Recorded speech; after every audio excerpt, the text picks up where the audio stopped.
You want to support Roland Martin Unfiltered? Be sure to join our Bring the Funk fan club. Every dollar that you give to us supports our daily digital show. There's only one daily digital show out here that keeps it black and keep it real. It's Roland Martin Unfiltered. By going to RolandMartinUnfiltered.com, you can make this possible. So let me unpack or deconstruct really what this whole thing is all about. Donald Trump, folks, is speaking to the white fear of a changing America.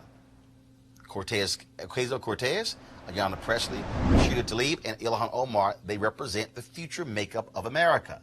And his base hates that. By 2043, America's going to be a nation majority of people of color. Trust me, don't think for a second he's not fully aware of what buttons he's pushing. And you may say, really, Roland, white fear? Yeah. Ask John Avlon on CNN.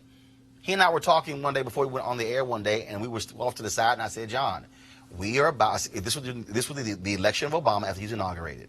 I said, we are now looking at the beginning of what I call white minority resistance. That is, even though whites comprise a majority in America, they are operating as if they are in a minority because of what we're going to see in 24 years. As I said, I've been saying this for consistently since 2009.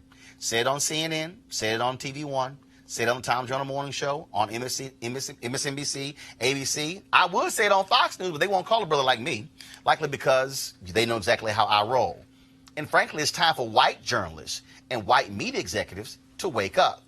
Now, what white media journalists and media executives need to do is take off their blinders about Donald Trump and race. In fact, if you look at the New York Times, they won't even call his comments racist. They literally are afraid to even say the word. Now, let's go back to when he launched his campaign. How did he start? Rapist from Mexico. Shithole countries, Haiti, Africa. Refusing to apologize to the Central Park Five. Yeah. And see, here's what he does. He touts the First Step Act to say, I like black people.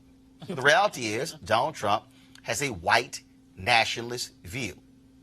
Remember last week, Meghan McCain on The View? She said Donald Trump supporters hate what he hates. Well, guess what? He gives them permission to unleash their inner hatred. And folks, this is no different. And media is complicit for not speaking the truth on this. I keep telling you, by 2043, America is going to be a nation majority people of color. Majority Hispanic, Black, Asian, Native American, and other. Whites will be 47% of the country. Minorities, 53% of the country. Don't get it twisted, folks. This is what is driving the conversation. When you hear white economic anxiety, now, first of all, the white family has median income higher than any other group. If there's anybody who should be economically anxious, are broke-ass people. Black people, Latinos, others. But see, this white fear is driving the GOP's policies, and Donald Trump knows it. And does this mean all white Americans have white fear? Nope. But the fear is of changing values, direction, and priorities. Let me put a pin in that. Because, see, again, I need you to understand what I am saying. America has been led, governed, and shaped through a white prism. Rights weren't given to blacks and others. We had to fight and petition for them. If you're white, you're born with all your rights. You haven't had to have laws changed. If America saw black folks and others as true Americans, there would be no need for the 13th, 14th, and 15th Amendments, also known as the Reconstruction Amendments. There'd be no need for the 1866, the 1871, the 1875, the 1957, the 1960, 1964, 1968, 1991 Civil Rights Acts. Take a walk through American history, folks. White immigrants endured some resistance and bigotry from other white immigrants who are already here, but then they all got together and said, you know what, we all white, they black, and they linked together with their white cultural identity, eventually meshing and accepting one another. But see, we've always been in the other category. Now, again, unpacking this, what Donald Trump is doing is giving voice to what was pushed out of public voice into the deep recesses of the home and minds. Remember Robert E. Lee, after the Civil War, told his troops to furl the rebel flag. It was missing from American life for 3 generations. When did the Confederate flag reemerge? In 1948, when the Democrats, in a very small way, put a civil rights part in their Party plank. The racist Dixiecrats got real upset, held their own conference in Mississippi, and guess what they pulled out of the attic? The Confederate flag. Now remember, this all happened after Republican Herbert Hoover led the Lily White movement of the Republican Party. Then you had that violent racist Democrat, Woodrow Wilson, who embraced the birth of a nation.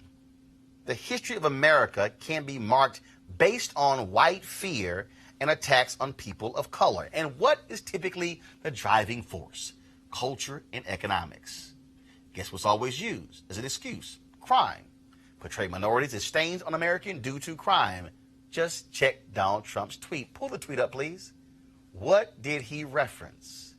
The crime in these nations. Pull the tweet up. Here's what it says. Right there.